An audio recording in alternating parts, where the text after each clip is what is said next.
Let's take a look at how the First Game Announcer tool supports First Tech Challenge. If you've been a user of GA Tool in the past, you will need to reload. You might get a notice that says that there's some new code. You could also clear your saved content in your browser and then reopen that, and it should show you what we see here. And you'll see across the top in the blue banner, there's 3 choices now, because now you can select a program. And of course, we're going to take a look at FTC. So we'll start with FTC Online. We're in the DECODE season, and many events don't have registered teams yet. So we're not going to be able to see anything for registered teams, or many for registered teams. But if we do take a look at, say, this week, we can see that there's a couple of events going on here that are scrimmages, and they might have some teams. So you could, for instance, pick this Central Build It Day scrimmage. It's going to load up some teams and so on and see what it gets. And we do have some teams registered, so that's great. If you're logged in, then you can do the normal GA tool things, which is to edit team details. I'm not going to do that right now, but you will need to log in to do that. If we go back to setup and we pick a prior season, then we can see some more things happening here. You also have some filters, and these filters are determined by each season, so they do change from time to time. Let's pick a qualifying event in sometime in last year, and we'll give it a moment to load up. Let's see if I try this again here. Qualifier. Oh, apparently we don't have any events. Oh, because there's nothing this week. Of course not. See, I had that on. So we'll switch to all events, and of course that will now give us what we need. So we'll pick aerospace. This is going to load up like you would normally see in the GA tool. So everything is turned green now. If you don't have a teams list, sometimes it will turn green. And you get no teams. That's actually okay. It's got a successful team list of 0. But if we look at the schedule, you can see the schedule, and it's reporting things like the winner, right, in bold as before, and in the color.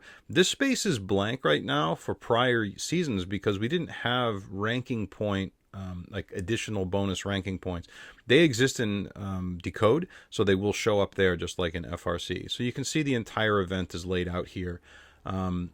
If you click on any one of these, you'll get all of the results as to where the scoring took place, just like you can do with FRC.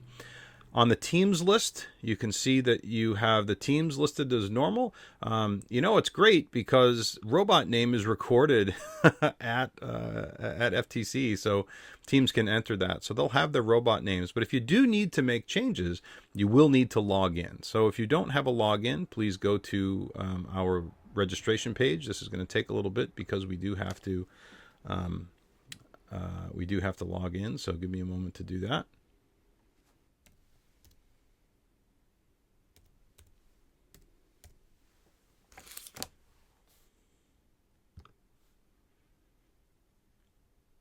All right, now that we're logged in, we can go back and pick that event, aerospace. It'll load up, and we can now take a look at the teams list. And so I can do some adjustments. Now I'm going to switch this back. I had changed this to Loomis from Loomis Chaffee School, so we'll just delete that, and it will reset it to Loomis Chaffee School. And you might not know it's Chaffee, not Chaffee, so we'll say, but Chaffee. There we go. And we don't know anything else about them, but when you're talking to the teams, find out a little bit about them, enter that in there, and that will become available to you and the next GA. So you can submit the changes and upload to GA Tool Cloud. That is going to send that up to GA Tool Cloud, just like you would see for FRC. As an event is running, you're going to pull in ranking. You'll also see some things like season record and OPA. These are going to be pulled from the FTC Scout. So as those statistics evolve over the course of the year, those will start to appear there as we run through the season. Announce works as normal, so you can proceed through the matches. It's going to show you the rankings. It's going to show you the awards. If there's any additional things that are here, you'll be able to see that. And we have included penalties too. So if you've got penalties you need to talk about, they're coded by card color. So for instance, G206, if there's a G206 violation, you know that. You want to talk about this because there's a couple of things that could happen. There's a yellow card that comes up, so you'll perhaps want to talk about that. Obviously, we're not going to see much of this, if any. Hopefully, we'll see no collusion. But it can result in no ranking points, even if they happen, no additional ranking points. They can't get the pattern or the goal ranking points if they happen to have earned them. So for a 206, bad news for them in terms of ranking points and also the yellow card.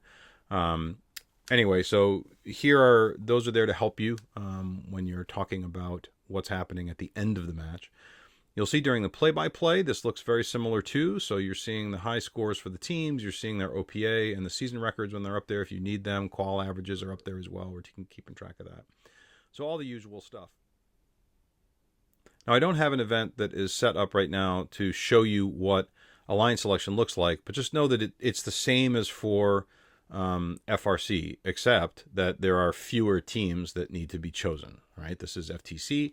Each alliance lead is going to choose one partner to play in the playoffs, and then that is that.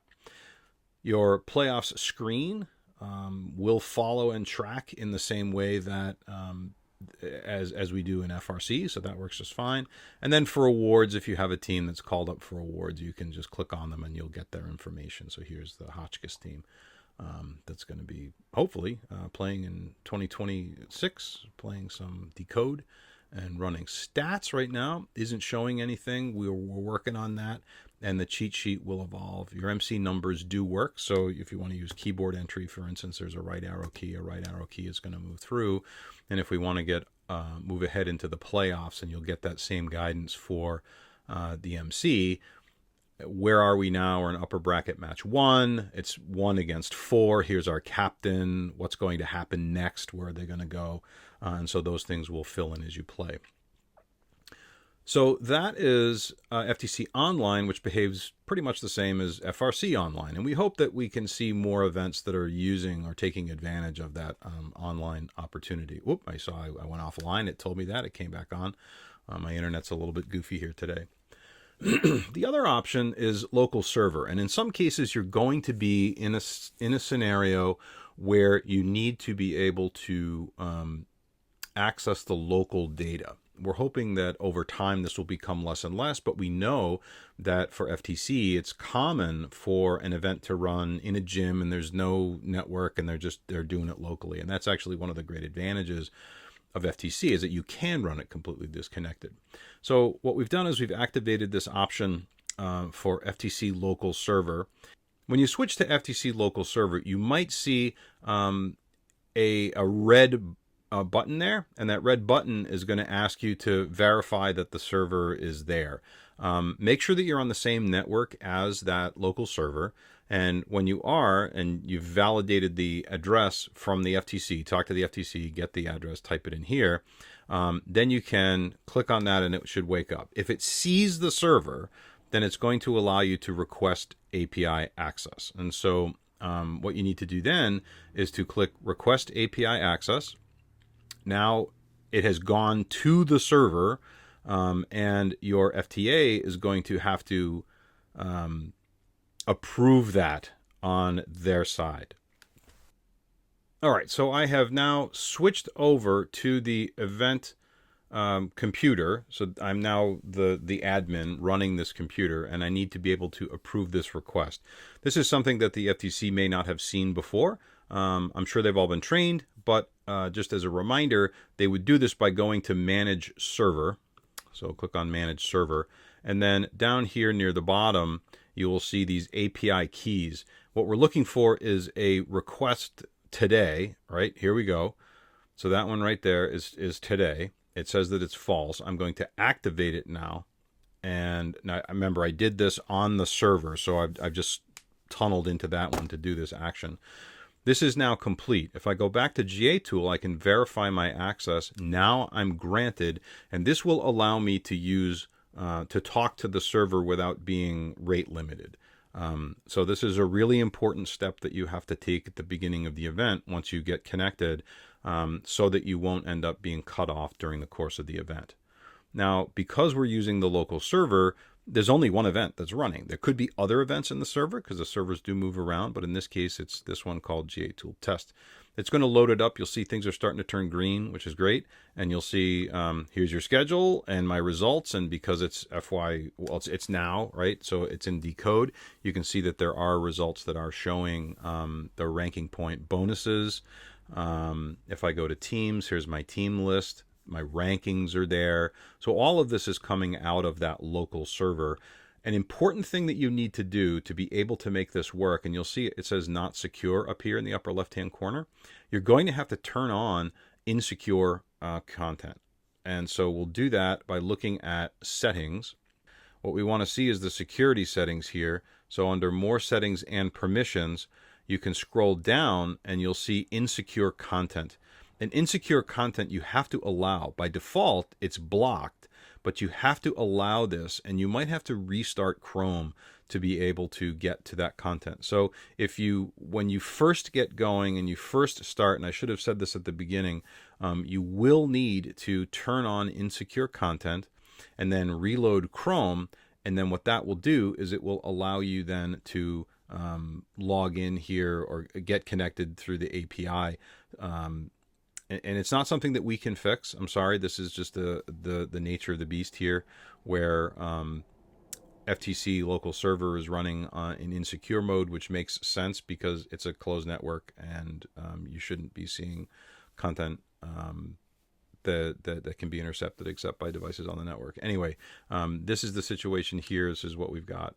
If you want to see what alliance selection looks like, we can show it to you briefly here. In this case, there's not a lot of teams here, so it's going to be a two-team playoff. I can pick a team, yes, we'll accept, and so on. So there's alliance selection running. This should show up for you naturally at the end once all the rankings are clear and once all the matches have been played, as we see with FRC. So we hope that you can get some value out of this. We're really looking forward to your feedback. So please do use it if you can, if you happen to be at events or if you're shadowing an event.